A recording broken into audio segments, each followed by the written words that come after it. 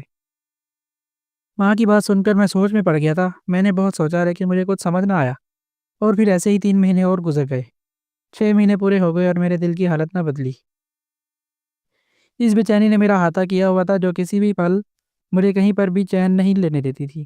میں نے شادیہ کے کیس کے بعد کئی کیس لڑے اور میں وہ سب بھی جیتا، لیکن میرے دل کو سکون نہ آیا، نہ جیت کی خوشی محسوس ہوئی۔ پھر تقریباً 2 مہینے اور گزر گئے اور پورے 8 مہینے بعد ایک شام میں نے احمد کو دیکھا، وہ ایک چھوٹے سے ہوٹل کے باہر بیٹھا ہوا تھا۔ اسے دیکھ کر نہ جانے میرے دل میں کیا سمائی کہ میں جا کر اس کے پاس ہی بیٹھ گیا۔ اس نے مجھے دیکھا تو اس کے چہرے پر ہلکی سی مسکراہٹ آ گئی۔ کہنے لگا وکیل صاحب آپ کو سکون کی نیند آ جاتی ہے کیا؟ اس کی بات سن کر میں نے حیرت اور گھبراہٹ کے ساتھ اسے دیکھا تو اس کی آنکھوں میں آنسو جھلملانے لگے۔ کہنے لگا آپ کو پتہ ہے 6 مہینے کی قید کی سزا سن کر میری ماں کی طبیعت خراب ہو گئی اور پھر 2 دن بعد ہی وہ ہارٹ اٹیک سے اس دنیا سے چلی گئی، کیونکہ وہ ایک نیک اور شریف عورت تھی جس نے ساری زندگی بہت پاکیزگی سے گزاری تھی۔ جیل کی سلاخوں کے پیچھے جانے کا سن کر میری ماں کو ایسا صدمہ لگا کہ وہ دوبارہ اس دنیا میں سانس نہ لے سکی۔ اب ایک بوڑھی عورت کے قاتل ہے جو نہ صرف نیک تھی بلکہ بہت ہی زیادہ مہربان اور رحم دل بھی تھی۔ کیا آپ کے دل کو سکون آ گیا ہے؟ کیا آپ کو خدا کی طرف سے کوڑے نہیں پڑتے؟ کیا آپ کی راتوں کی نیند خراب نہیں ہوئی؟ یہ وہ سوال تھے جنہوں نے میری روح پہ ضرب لگائی تھی۔ میں نے اس کی جانب دیکھا تو اس کی آنکھوں سے تو آنسو گر گئے۔ کہنے لگا کہ شادی ایک بہت ہی بدکردار عورت تھی، میرے نکاح میں ہوتے ہوئے بھی اس کی دوسری عورتوں کے ساتھ تعلقات تھے، لیکن یہ سوچ کر میں نے اس کا ہاتھ تھام کر رکھا کہ اس کے ماں باپ نہیں تھے، اگر میں اسے گھر سے نکال دیتا تو وہ کہاں جاتی۔ لیکن پھر ایک دن میرے صبر کا پیمانہ لبریز ہوا، میں نے اسے گھر سے نکالنے کی بات کی تو میری ماں نے مجھے روک دیا۔ کہنے لگی کہ بن ماں باپ کی بچی ہے، اس پر ظلم نہ کرو، خدا کو کیا جواب دو گے؟ ماں کے کہنے پر میں شادیہ کا ہر رویہ برداشت کرتا چلا گیا، یہاں تک کہ اس نے میرے 2 بچوں کو مار دیا۔ پھر بھی میں خاموش رہا، لیکن ایک رات میں نے خود اپنی آنکھوں سے اسے ہمارے ہی گھر کی چھت کے ایک کمرے میں اشنا کے ساتھ دیکھ لیا۔ مجھ سے رہا نہ گیا تو میں نے اسے تھپڑ مار دیا اور وہ اسی دن گھر چھوڑ کر چلی گئی، لیکن جاتے جاتے وہ سارے جہاں میں کیے گئے اعلان کر کے گئی کہ میں نے اسے طلاق دی ہے، جبکہ میں نے اسے طلاق نہیں دی تھی۔ اور پھر دھیرے دھیرے مجھے سمجھ آیا کہ نکاح کے وقت اس نے میرا گھر حق مہر میں کیوں لکھوایا تھا، کیونکہ در حقیقت وہ اس سے شادی کو نبھانا ہی نہیں چاہتی تھی۔ اسے بس میرا گھر چاہیے تھا کہ یہ گھر اسے نہیں دے سکتا تھا، یہ میرے باپ کی کمائی کا گھر۔ نکاح کے وقت جب اس کی اماں نے یہ بات رکھی تو اس وقت میری بھولی بھالی ماں نے اعتراض نہ کیا، کہنے لگی کہ بہو بھی میری بیٹی جیسی ہی ہوگی، اس لیے گھر میرے نام رہے یہ میری بیٹی کے کوئی فرق نہیں پڑتا۔ اور میری ماں نے اپنی سادگی میں ہمارا گھر مہر میں لکھوا دیا تھا، اور یہی وجہ تھی کہ وہ طلاق کا ڈھنڈورا پیٹ رہی تھی۔ پھر آپ نے اس کا ساتھ دیا اور یہ نہ صرف اس کے ہاتھ طلاق کے کاغذات بھی لگے ہیں بلکہ میرا گھر بھی۔ مجھے نہ ہی گھر جانے کا افسوس ہوا نہ ہی شادیہ کے جانے کا، اور جس طرف اپنی ماں کے مرنے کا دکھ ہے جو اپنی سادگی میں بے موت ماری گئی، وہ بیچاری تو ہمیشہ سے نیک تھی، نمازی تھی، اس نے کبھی شادیہ کا برا نہیں چاہا، اور جب وہ اس طرح مری تو میرے ناراض یہ سوچنے لگا کہ کیا آپ اور شادیہ دونوں کو سکون کی نیند آتی ہوگی، کیونکہ کہیں نہ کہیں شادیہ کے ساتھ آپ بھی مجرم ہیں۔ میں نے آپ کو بتانا چاہا تھا کہ وہ معصوم نہیں ہے، لیکن آپ کو اس پر زیادہ بھروسہ تھا کیونکہ وہ ایک عورت تھی۔ آپ کو پتہ ہے میں نے 6 ماہ قید میں کس طرح کاٹے ہیں۔ آج نہ میرے پاس گھر ہے نہ نوکری ہے، میں بالکل خالی ہاتھ ہوں، میری جیب تک خالی ہے۔ یہ کہہ کر اس نے اپنی جیب پلٹ کر دکھائی تھی اور شرم سے میرا سر جھک گیا تھا۔ میں اسے اپنے گھر لے آیا تھا، اس سے بہت معافی مانگی تھی، اس نے اعلیٰ ظرفی کے ساتھ مجھے معاف بھی کر دیا تھا، اور پھر میں نے اس کی طرف سے ایک کیس شادیہ پر دائر کروایا تھا جو ڈیفیمیشن کا کیس تھا۔ میں نے اس سے وعدہ کیا تھا کہ ہر کیس کی طرح میں یہ کیس بھی جیتوں گا۔ پہلے دن رات محنت کی تھی، ان گواہوں کو میں اکیلے میں بلا کر ان سے بات کی تھی۔ پھر مجھے آہستہ آہستہ پتہ چلا تھا کہ شادیہ نے ان سب لوگوں کو تھوڑی بہت رقم دی تھی جس کی وجہ سے وہ اس کے حق میں گواہی دے رہے تھے۔ جب میں نے ان سے سچائی پوچھی تو یہ سمجھ کر انہوں نے مجھے سارا سچ بتا دیا کہ اب کہ اس قدم ہو چکا ہے۔ لیکن پھر نئے سرے سے کیس کی شروعات ہوئی اور میں نے خود ثابت کیا کہ شادیہ جھوٹی تھی۔ اپنے مضبوط دلائل کے ساتھ میں یہ کیس جیت گیا تھا۔ میرا کلائنٹ احمد اور اس کی مرحوم ماں بے گناہ ثابت ہو چکے تھے۔ احمد کو اس کا گھر تو واپس نہیں ملا تھا، لیکن اس کی کھوئی ہوئی عزت واپس مل گئی تھی۔ معاشرے میں وہ دوبارہ سر اٹھا کر چلنے کے قابل ہو گیا تھا۔ میں نے کئی بار نہ صرف احمد سے معافی مانگی تھی، بلکہ اس کی ماں کی قبر پر جا کر ان سے بھی معافی مانگی تھی۔ دھیرے دھیرے میری زندگی میں سکون آنے لگا تھا۔ وہ بے چینی جو میرا مقدر بن گئی تھی وہ واپس سے ختم ہو گئی تھی۔ احمد والا کیس جیتنے کے بعد میں بہت زیادہ رویا بھی تھا۔ خدا کے آگے جھولی پھیلا کر میں نے اپنی غلطی کی معافی بھی مانگی تھی۔ میری ماں کا کہنا تھا کہ مجھے اپنی غلطی کا احساس ہو چکا ہے، میں نے اللہ سے معافی مانگ لی ہے، اس لیے اب میں گناہ گار نہیں ہوں۔ شادیہ کو اس کے کیے کی سزا مل چکی تھی، وہ جیل کی سلاخوں کے پیچھے تھی۔ اس نے اپنی غلطی سے اپنی ماں بننے کی صلاحیت بھی کھو دی تھی۔